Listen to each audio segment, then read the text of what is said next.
Baik, alhamdulillah tadi di sesi pertama luar biasa Pak Hendri sudah memberikan kita pencerahan tentang bagaimana KPI itu, ada sedikit juga informasi tentang sekolah guru sekolah Islam.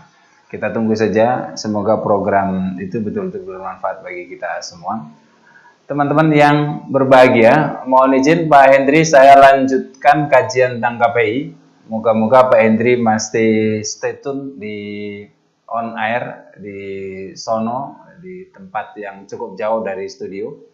Dan sehingga nanti kalau masih ada pertanyaan-pertanyaan yang ditujukan kepada Pak Hendri, beliau masih bisa bersama dengan kita. Teman-teman, kita lanjutkan kajian KPI kita. Tadi sekali lagi Pak Hendri sudah mengungkap tentang bagaimana KPI itu, definisinya seperti apa, ranah garapan KPI seperti apa. Sehingga fokus saya ini lebih akan mengimplementasikan KPI ini di sekolah Islam. Bagaimana implementasi KPI di sekolah Islam? Konkret di lapangan dan langsung teman-teman bisa bergerak. Baik, teman-teman, secara umum KPI ini hanyalah salah satu dari beragam model manajemen. Jadi KPI ini sebenarnya awalnya hanya untuk mengukur kesuksesan, mengukur saja, sukses dan tidak. Sukses atau tidak. Jadi hanya ukuran kecil KPI itu awalnya. Tapi kemudian KPI perkembangan lebih lanjut menjadi sebuah manajemen.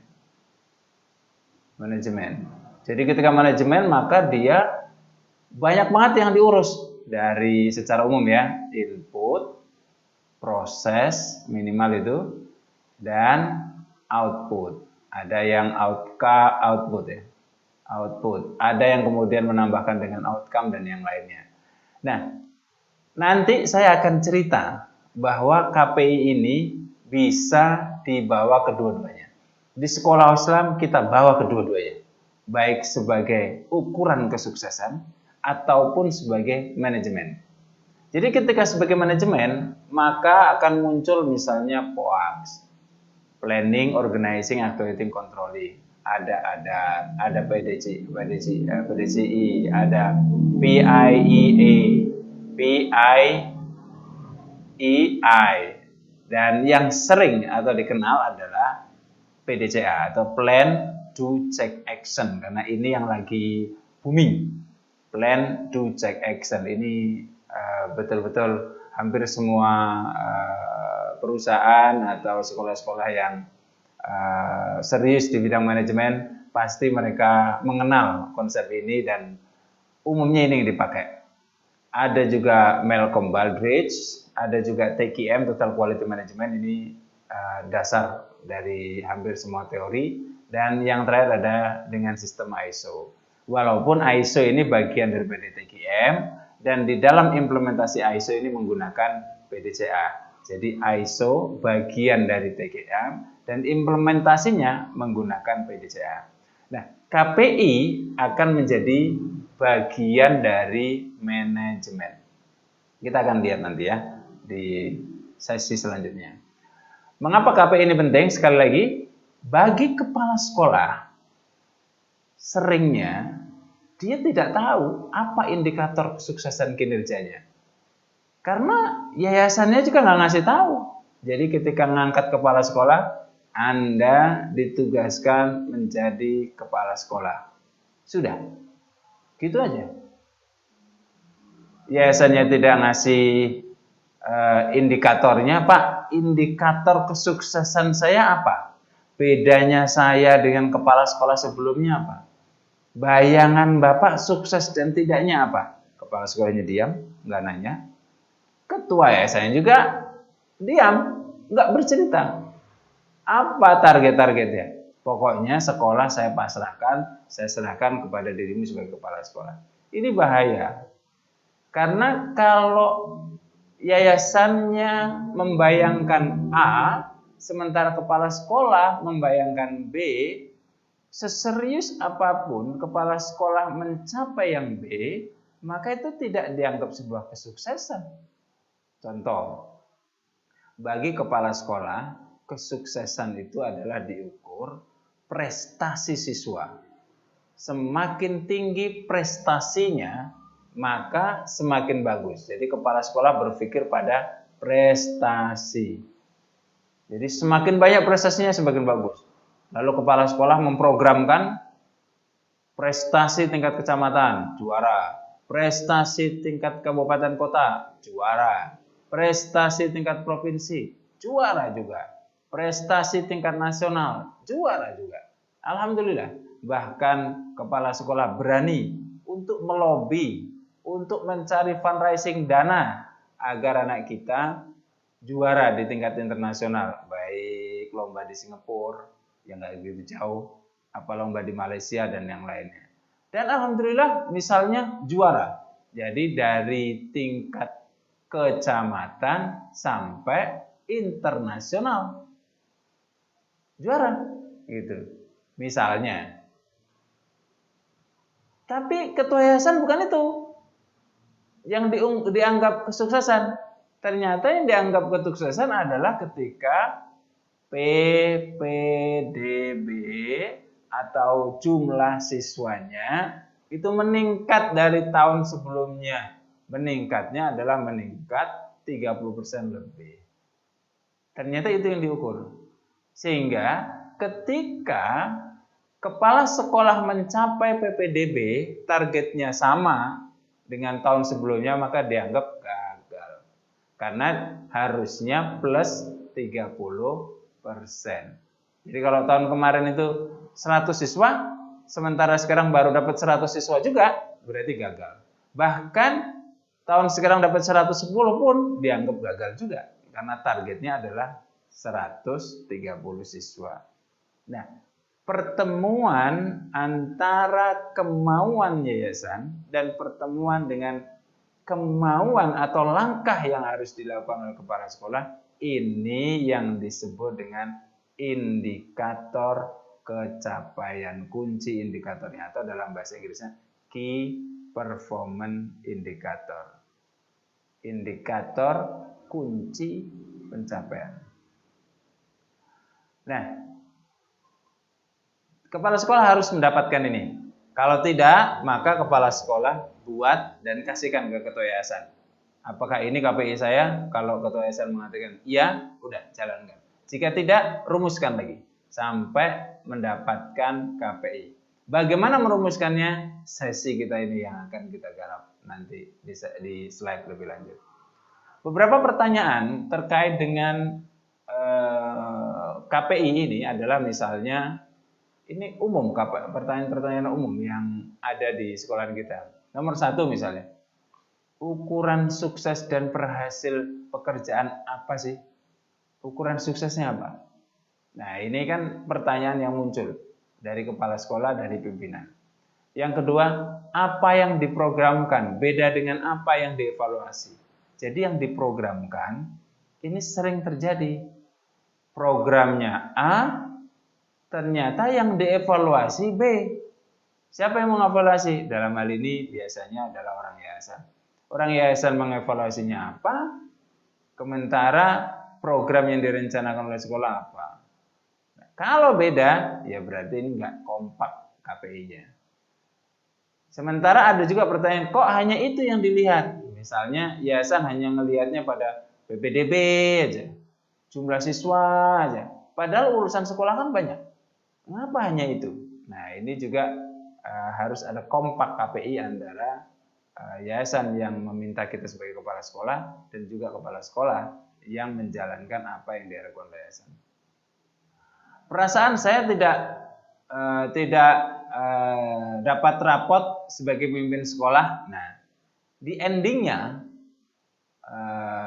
keputusan yayasan sukses dan tidaknya kepala sekolah nggak ada rapot juga. Jadi kalau siswa ada rapot dari gurunya, guru ada rapot dari pimpinan sekolah, harusnya pimpinan sekolah juga ada rapot dari atasannya lagi. Dalam hal ini yang mengangkat mereka. Kalau kepala sekolah diangkat oleh yayasan, ya rapotnya dari yayasan. Rapotnya basisnya apa? KPI, itulah basis dari rapotnya. Kok saya tidak dilibatkan untuk merumuskan target pekerjaan saya? Nah, inilah pentingnya melibatkan. Jadi teman-teman yayasan ketika membuat KPI, libatkanlah kepala sekolah. Ini KPI-mu. Atau diskusikan apa masukan dari KPI yang kita berikan ini. Kalau tidak ada, terpaksa kepala sekolah membuat draft dan disampaikan ke yayasan. Dan beberapa pertanyaan-pertanyaan yang lain ya terkait dengan pentingnya KPI di sekolah.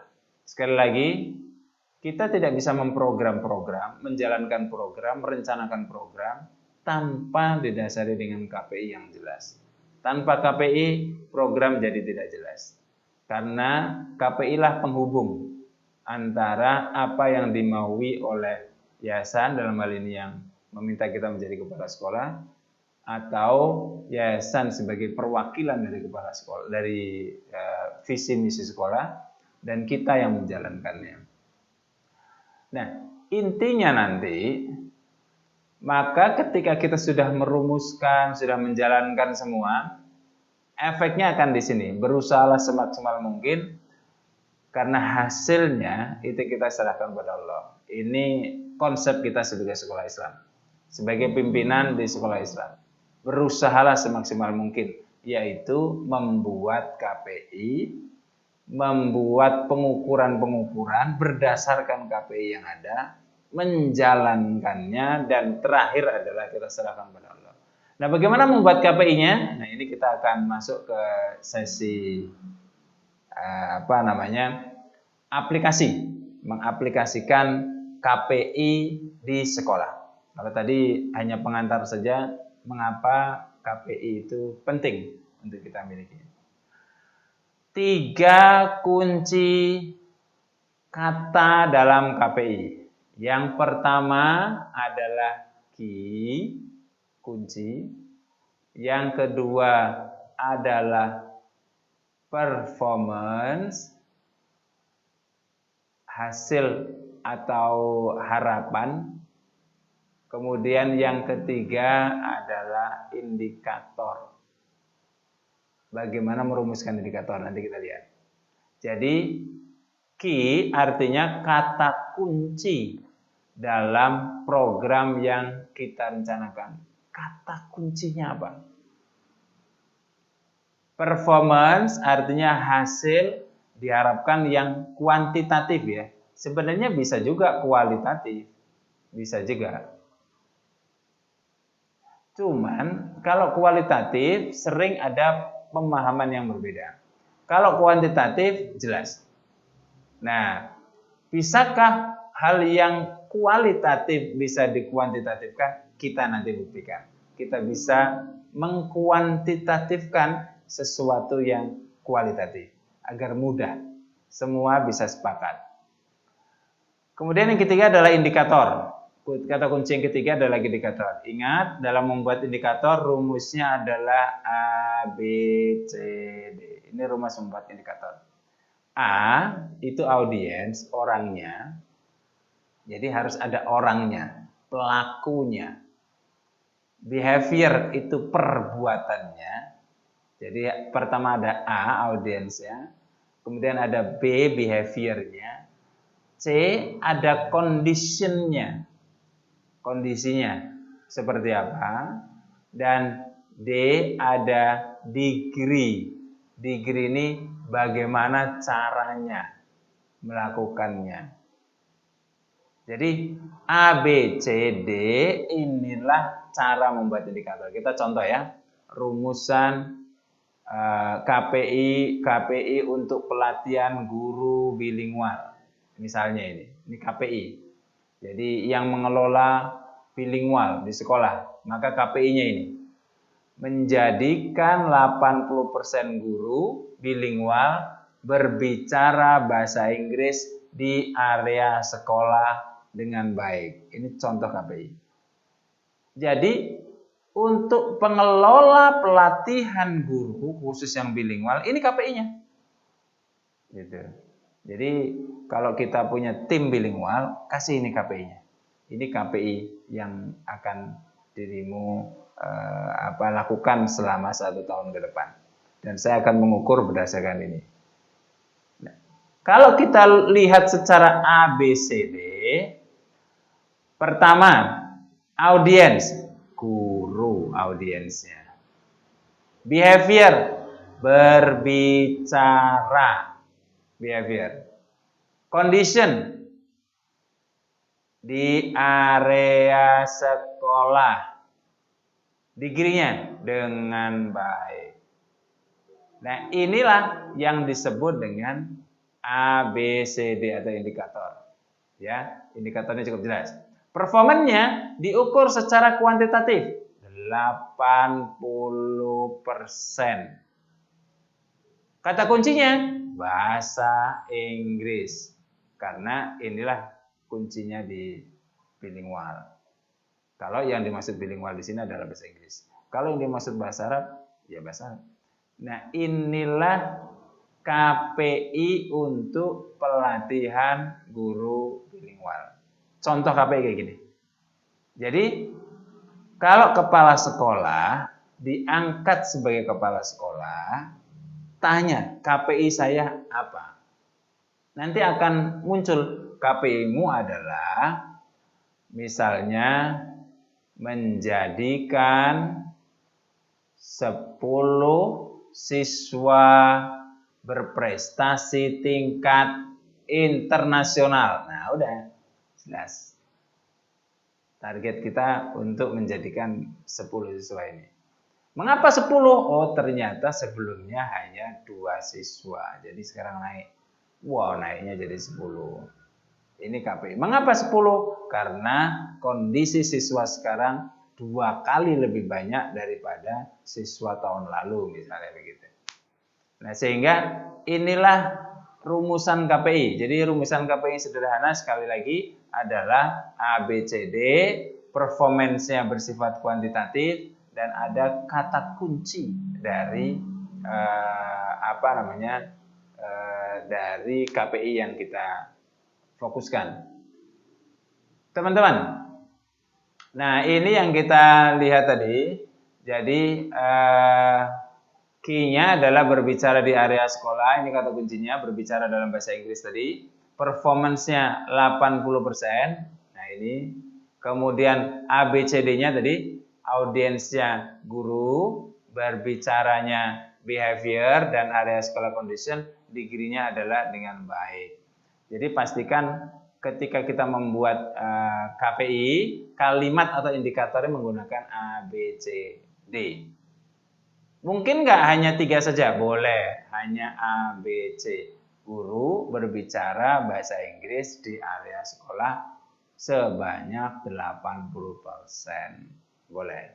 Jadi minimal ABC. Jangan tidak ada A-nya, jangan tidak ada B-nya, dan jangan tidak ada C-nya. Jadi minimal ABC dalam merumuskan sebuah indikator. Jadi indikator atau KPI ini diberikan tidak hanya untuk kepala sekolah, tapi semua pimpinan. Pimpinan sekolah itu kepala sekolah, di bawahnya adalah wakil kepala sekolah. Wakil kepala sekolah bidang kesiswaan, kasih KPI-nya apa? Oleh siapa? Oleh kepala sekolah. Kemudian di bidang wakil kepala sekolah membawahi ketua OSIS atau pembina OSIS. Pembina OSIS dikasih KPI. Siapa yang ngasih KPI? Wakil kepala sekolah bidang kesiswaan. Pembina OSIS membawahi salah satunya PJ Pramuka, misalnya kegiatan Pramuka. Kasih KPI-nya. Siapa yang ngasih? Pembina OSIS dan selanjutnya.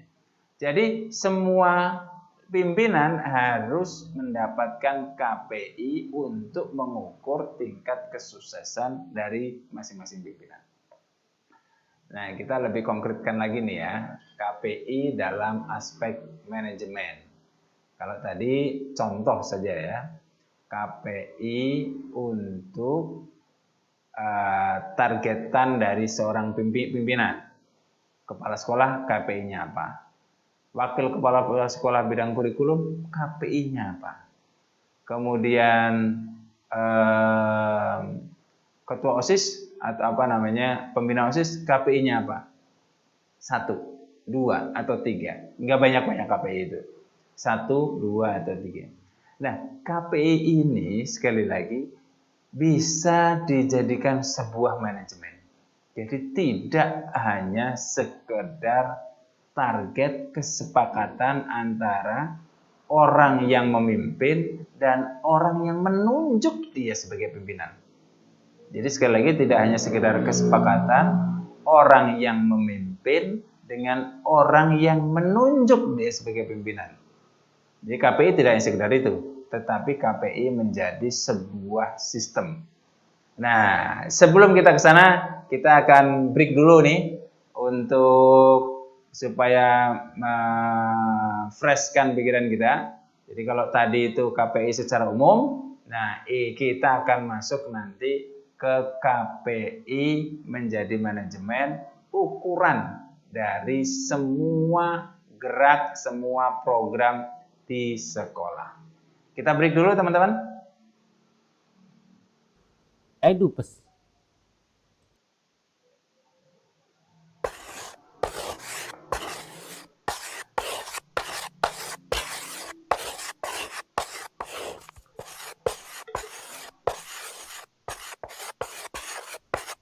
Festival Sekolah Islam dan Pondok Pesantren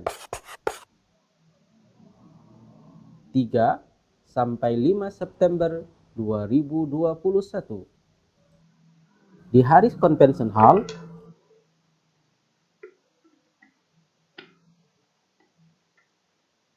di Kota Sumarekon, Bekasi.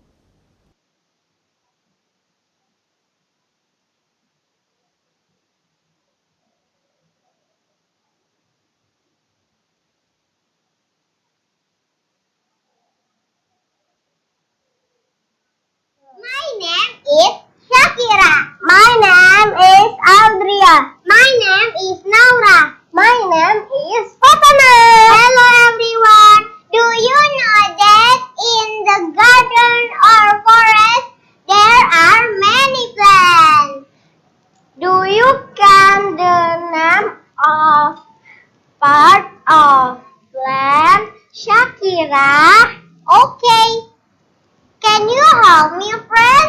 Yes, I can. What is it, part? It's fruit. What is it, part?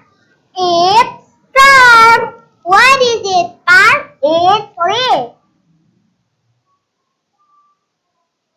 Baik teman-teman, terima kasih atas tetap tune in di program online sekolah kepala sekolah ini.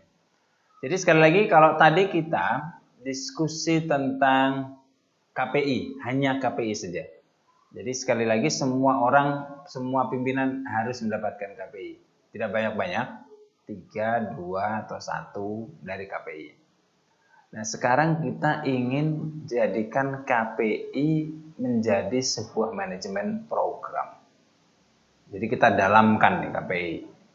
Contoh, tadi kita bicara tentang budaya bilingual. Ya. Jadi budaya bilingual. Nah, untuk membuat budaya bilingual, ini sekali lagi KPI dijadikan sebagai sebuah manajemen. Kalau yang awal tadi kan KPI hanya sebagai kesepakatan antara yayasan dan kepala sekolah untuk mengukur sukses dan tidaknya kepala sekolah.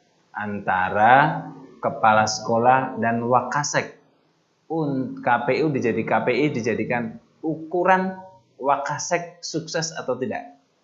Dan juga wakasek memberikan KPI kepada bawahannya. Misalnya wakasek kesiswaan tadi membawahi penanggung jawab OSIS. Jadi diberikan KPI. Penanggung jawab OSIS atau pembina OSIS sukses dan tidak diukur dari KPI-nya itu. Demikian pula dengan wakasek kurikulum yang membawahi koordinator bilingual misalnya. Koordinator keislaman, koordinator mata pelajaran apa gitu misalnya. Nah, itu semua ada KPI. Tapi itu hanya KPI sebagai rumusan atau ukuran sukses dan tidak. Boleh. Itu sudah cukup sebetulnya. Tapi kita sekarang akan membuat KPI menjadi sebuah sistem. Nah, sistemnya kita lihat nih ya. Budaya bilingual ini kan Renstra maksudnya ya. Renstra 2018-2019 ini udah kelewat ya. Renstra kita misalnya Renstra tahun 2020-2021. Salah satu dalam Renstra kita adalah budaya bilingual. Bobotnya, nah ini mulai nih. Bobot budaya bilingual adalah 40%. 40. 60-nya kemana? 60-nya tentu di aspek lain. Misalnya aspek keislaman di sekolahan kita.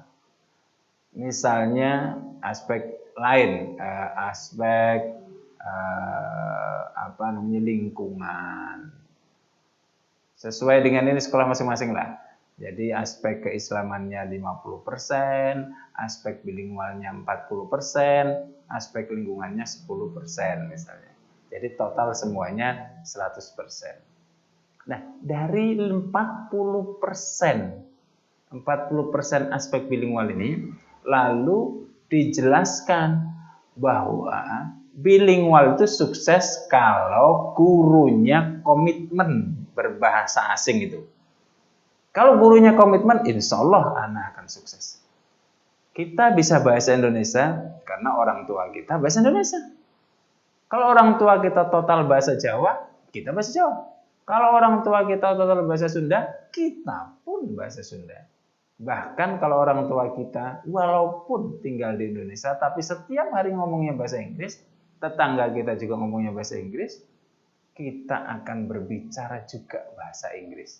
Begitu pentingnya aspek guru atau aspek orang yang dewasa di sekolahan kita. Dalam hal ini adalah guru. Jadi guru punya peran dalam membuat bilingual. Betul.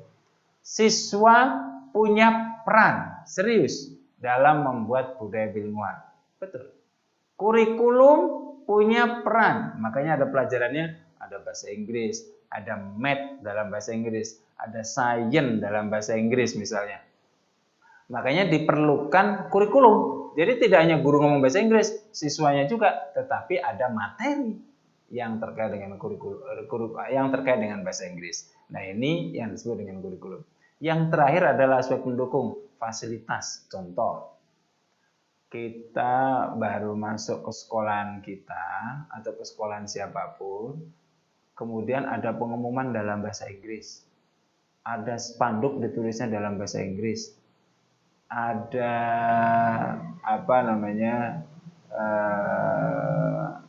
tanda-tanda, misalnya gedung A, gedung B, isinya apa saja dalam bahasa Inggris, semua dalam bahasa Inggris.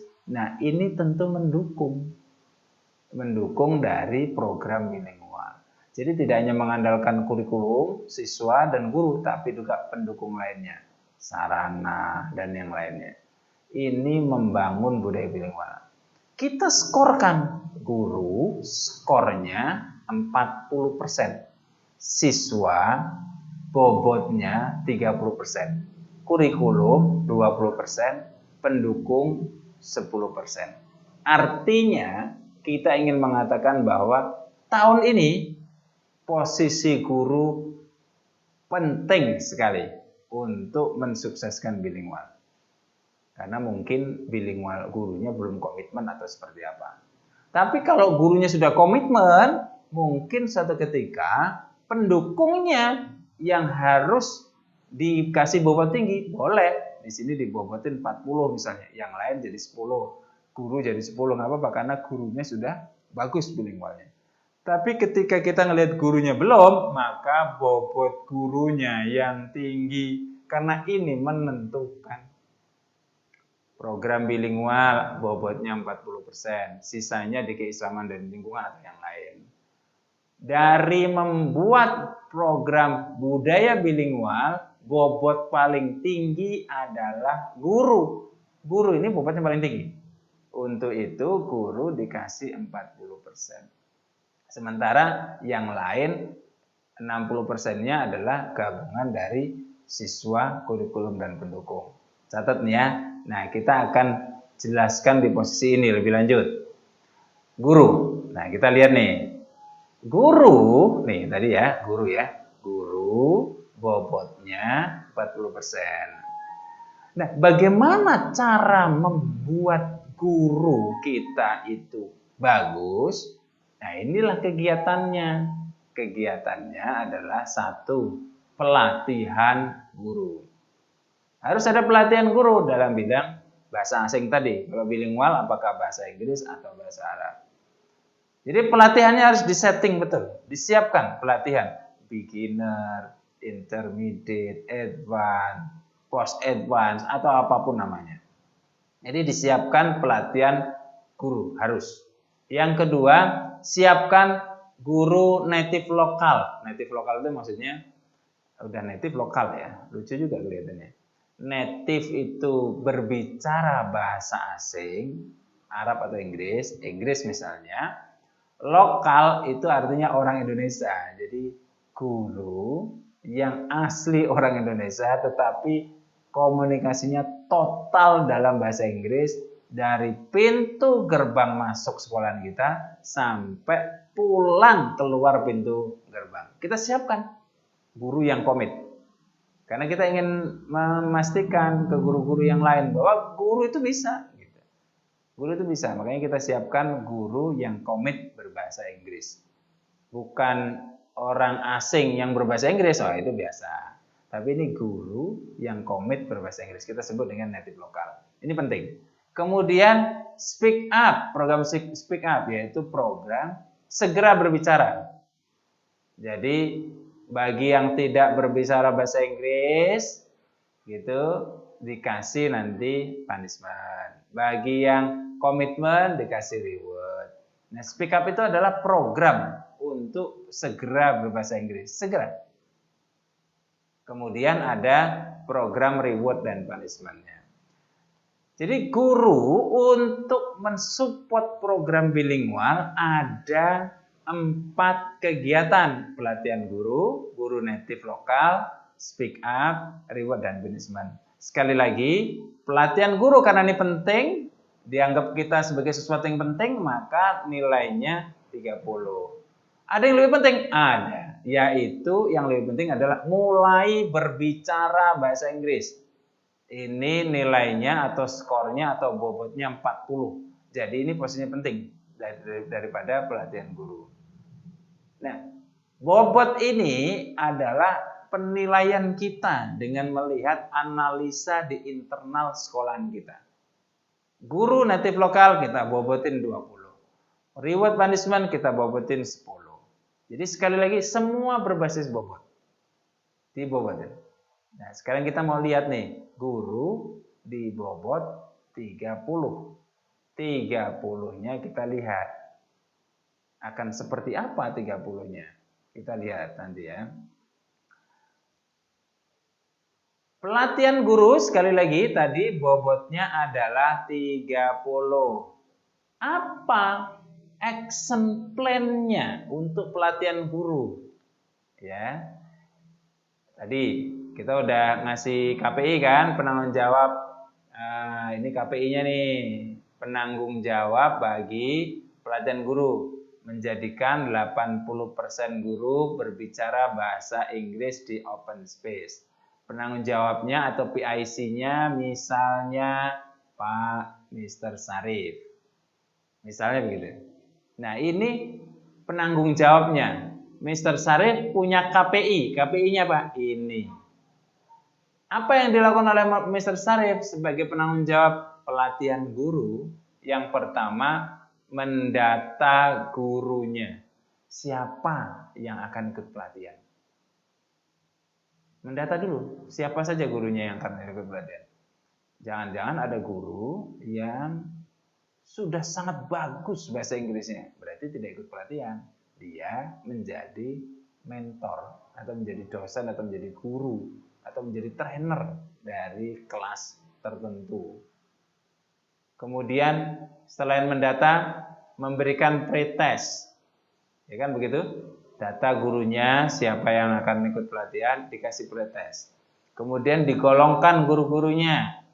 Golongan 1, guru ikut intermediate. Golongan yang lain advance. Golongan yang lain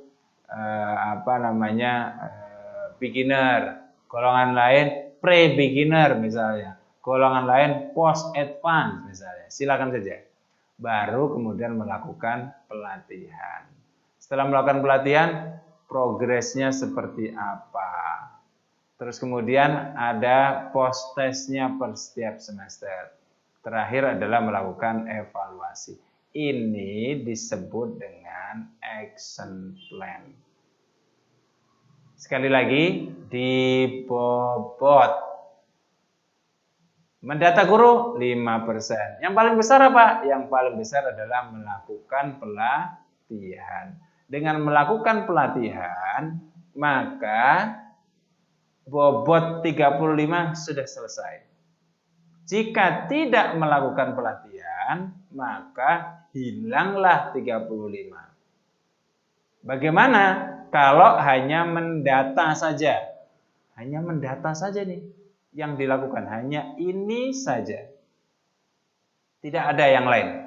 Enggak pretest dan ini enggak jadi. Sehingga kita bisa mengatakan program kita berjalan 5%. Mengapa? Karena hanya mendata guru.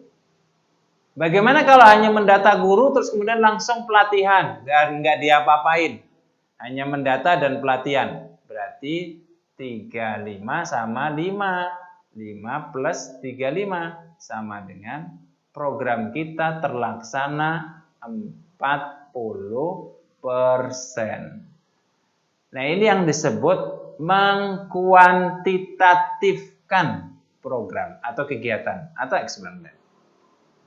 Jadi kegiatan kita itu terlaksana seberapa persen? 40%. Mengapa 40%? Karena baru mendata dan melakukan pelatihan. Menggolongkan guru enggak, semuanya jadiin satu. Memberikan pretest juga enggak, mengevaluasi juga enggak. Pokoknya semua jadi satu terus belajar bahasa Inggris. Didata siapa yang ikut, ayo diundang pelatihan. Nah, ini yang disebut dengan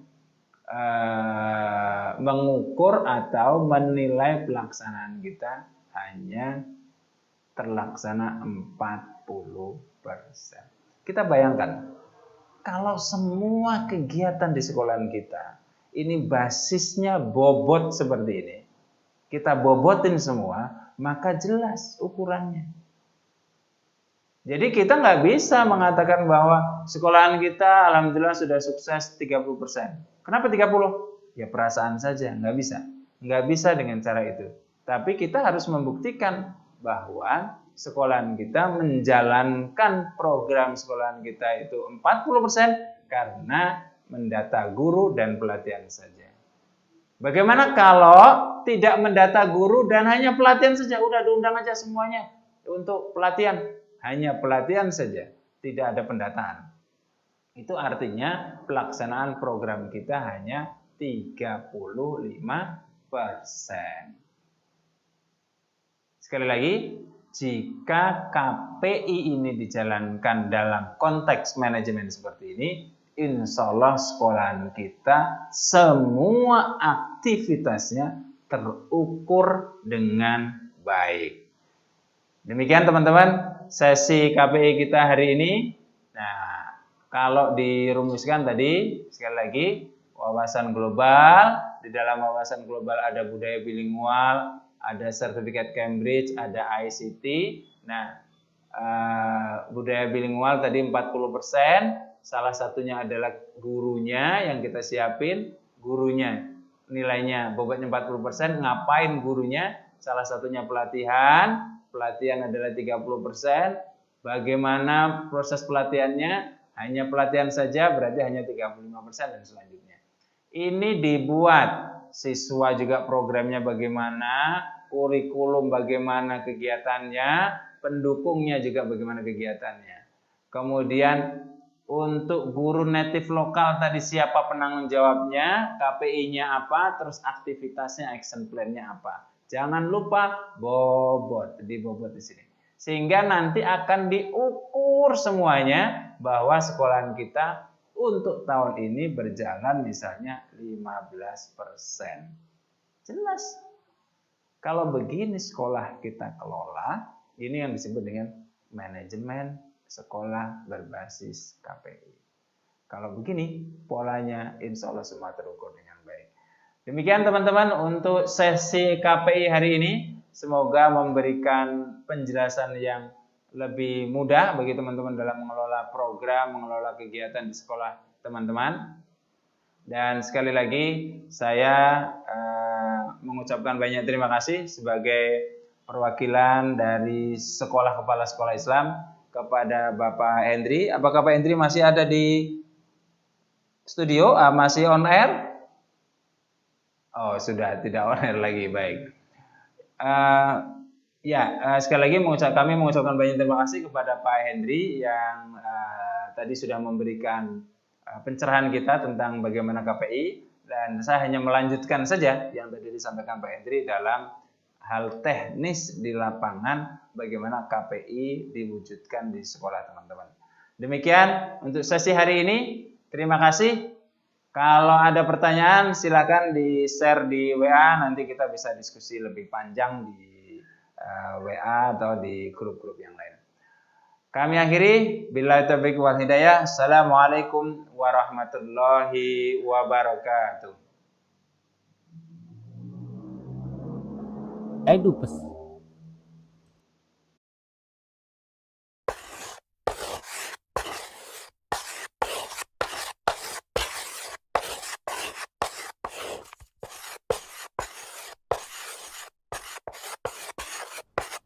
Festival Sekolah Islam dan Pondok Pesantren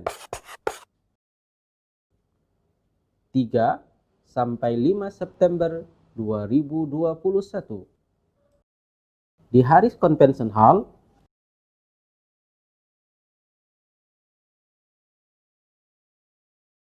di Kota Sumarekon, Bekasi.